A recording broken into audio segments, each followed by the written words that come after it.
নদীর জলে আগুন ছিল, আগুন ছিল বৃষ্টিতে, আগুন ছিল বীরঙ্গনার উদাস করা দৃষ্টিতে। আগুন ছিল গানের সুরে, আগুন ছিল কাব্যে, মরার চোখে আগুন ছিল, এ কথা কে ভাববে?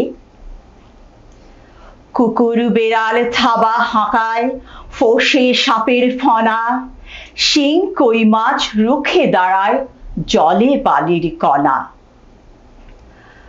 আগুন ছিল মুক্তি সেনার স্বপ্ন ঢলের বন্যায়, প্রতিবাদের প্রবল ঝড়ে কাঁপছিল সব অন্যায়। এখন এসব স্বপ্ন কথা, দূরের শোনা গল্প। তখন সত্যি মানুষ ছিলাম, এখন আছি অল্প। তখন সত্যি মানুষ ছিলাম, এখন আছি অল্প।